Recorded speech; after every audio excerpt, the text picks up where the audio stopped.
Mesdames et messieurs, soyez les bienvenus. Vous suivez la revue d'actualité sur Ecclesia TV. Voici les titres.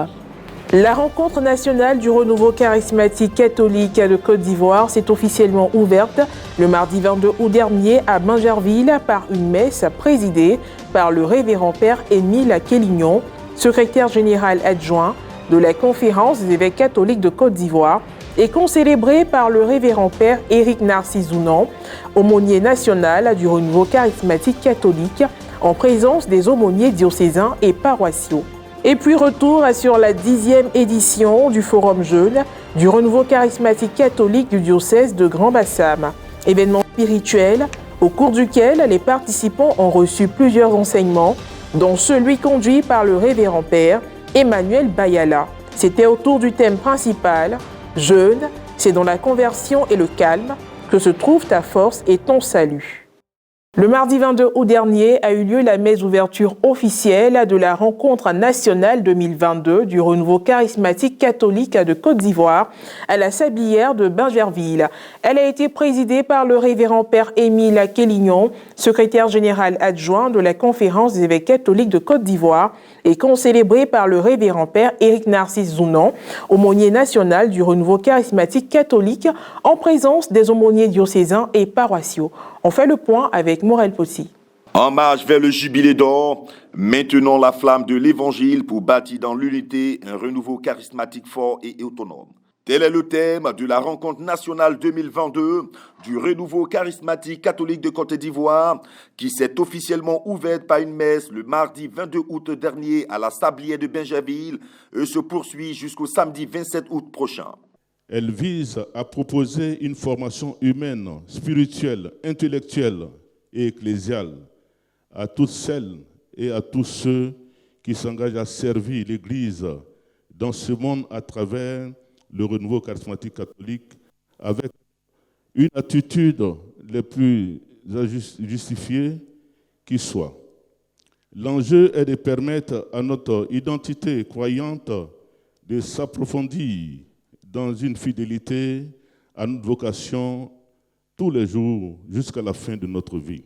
La célébration eucharistique a été présidée par le révérend père Émile Kélignon, secrétaire général adjoint de la CECCI, représentant son Excellence Monseigneur Boniface Ziri, évêque du diocèse d'Abengourou et président de la commission épiscopale de l'apostolat laïque, des communautés nouvelles et des services d'évangélisation. La providence divine qui se manifeste toujours en temps opportun est avec nous à travers deux éléments à prendre en compte dans cette célébration et particulièrement dans cette modeste méditation. Les textes de ce jour et le contexte actuel de notre Église, qui sont pour moi deux éléments qui se rejoignent pour nous conforter à l'idée bien présente dans les échanges que vous allez avoir tout au long de ce temps précieux de formation, de partage, de communion fraternelle et de prière. Cette idée, c'est ensemble pour un renouveau fort. À cette occasion, il avait à ses côtés le révérend père Éric Narcisse Zounon, aumônier national du renouveau charismatique catholique et les aumôniers diocésains et paroissiaux, sans oublier les anciens aumôniers nationaux. La rencontre qui a lieu chaque 4 ans enregistre cette année une mobilisation exceptionnelle avec plus de 500 participants, composés en majeure partie des responsables diocésains et paroissiaux du renouveau charismatique catholique venus des différentes provinces ecclésiastiques ivoiriennes. Lors des rites de fin, le révérend père Émile Kélignon a déclaré ouverte la rencontre et a béni les membres du noyau du renouveau charismatique catholique de Côte d'Ivoire et les membres du comité scientifique. Au sortir de la messe, le révérend père Éric Narcisse Zounon se prononce sur le sens de cette rencontre nationale. Comme on l'a dit dans la parole de Dieu, mon peuple périt faute de connaissance, et nous savons que celui qui n'est pas bien formé se déforme lui-même et déforme les autres. Et c'est dans ce souci-là que le renouveau a voulu comme activité phare la rencontre nationale. Nous n'avons pas voulu dire session de formation parce que la rencontre exprime la communion, la fraternité et le partage. C'est pourquoi nous avons estimé à la place de session de formation, rencontre nationale, pour montrer que c'était dans un esprit de famille que nous nous retrouvons. Et après cela, il y a la restitution qui est faite dans les diocèses. Et c'est pour permettre cette restitution jusqu'aux paroisses que cette activité s'organise chaque 4 ans. Pour un mouvement qui existe depuis 1974, quelle est la place de la femme? Je bénis Dieu pour le nombre de responsables femmes que nous appelons des bergères, responsables de fraternité, de ministère. Pourquoi? Parce que c'est le Seigneur qui appelle. Alors parler de la femme, au renouveau, je fais un clin d'œil à la Vierge Marie. Savoir que Dieu a voulu passer par cette humble fille de 15 ans, humble servante, pour que le salut qu'il a voulu apporter à l'humanité depuis toujours arrive. Et parce qu'elle a dit oui, le salut est arrivé. Il a sauvé l'homme et tout homme qui était perdu à cause du péché. Donc aujourd'hui, la place de la femme au cœur du renouveau, je dirais, c'est vraiment apprendre à imiter la Vierge Marie. Les apports souhaités à l'issue de la rencontre. J'aimerais bien retourner avec de belles résolutions, des recommandations assez fortes pour que le renouveau prenne effectivement son envol. Vous avez entendu tout à l'heure, nous avons beaucoup piétiné, mais je pense qu'à partir de toutes ces erreurs et de ces petits manquements, nous devons repartir pour que notre organisation soit assez forte. Et nous voulons atteindre l'autonomie. Mais avant cette rencontre, du 17 au 21 août, s'est tenue la 10e édition du Forum Jeune du Renouveau Charismatique Catholique du diocèse de Grand-Bassam au Collège des Frères Cam de Chaux de la paroisse Saint-Louis de Gonzague de Gonzagueville. À cette occasion, les participants ont reçu plusieurs enseignements, celui portant sur le thème principal « Jeûne, c'est dans la conversion et le calme que se trouve ta force et ton salut » a été donné par le révérend père Emmanuel Bayala, administrateur de la quasi-paroisse Notre-Dame de Cana de Belleville, dans la commune de Port-Bouët.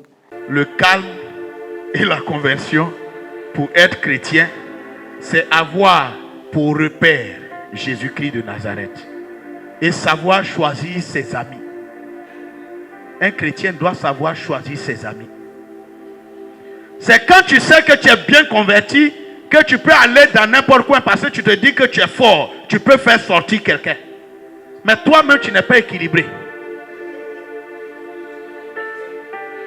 Et puis c'est toi, tu t'en vas danser dans où tous les gens qui ont les 2 pieds même n'arrivent pas à bien danser. Toi, tu as 1 pied et demi, tu t'en vas danser là-bas. Apprends à être solide dans la foi. Apprends à avoir les 2 pieds dans la foi. À avoir ta tête dans la foi. Et quand tu es converti et que tu agis ainsi, même quand tu marches, tu peux aller t'asseoir avec des brouteurs. Vous allez vous asseoir toute la journée. Ils vont tout dire. Mais ça ne change rien dans ta vie. On peut se demander, mais pourquoi lui là il est chrétien, mais il marche toujours avec les brouteurs? Non, il sait pourquoi il est là. Parce que petit à petit, il y a un brouteur qui va dire, lui là, depuis il marche avec nous là. Il ne fait pas comme nous, mais sa manière de vivre là, c'est-à-dire, il y a des choses nous on cherche, mais lui il a ça facilement. Ils vont venir te demander conseil. C'est-à-dire, malgré le fait qu'il aille chez tous les brouteurs là, il sait qu'il y a quelque chose que tu as, lui n'a pas. Un bon matin, il va dire, Joe, leur affaire là, mon ami, il faut m'accompagner où tu vas aussi. Je veux découvrir ton Dieu. Force est de constater qu'à travers ce rassemblement spirituel annuel, qui a atteint sa première décennie, les organisateurs ont su créer un cadre où la parole de Dieu est vécue sur tous les plans et surtout propice à l'épanouissement du jeune. Les participants ont exprimé toute leur joie d'avoir été à ce forum. J'ai réellement vécu ce forum. Je veux inviter mes amis au forum de l'année prochaine. Depuis 2016 que je participe au forum jeune. Et à ce forum-là, il y a vraiment assez de grâce. À ma première édition, j'étais vraiment quelqu'un de timide, je ne parlais pas. Mais au sortir de là, vraiment, le Saint-Esprit a vraiment travaillé avec moi. J'invite tous ces jeunes gens, toutes ces jeunes filles, vraiment à se mettre au service du Seigneur parce que c'est la meilleure des choses que nous puissions faire pour gagner notre jeunesse. Et voilà, c'est la fin de cette édition d'information. Merci de l'avoir suivi, que Dieu veille sur nous. À très bientôt.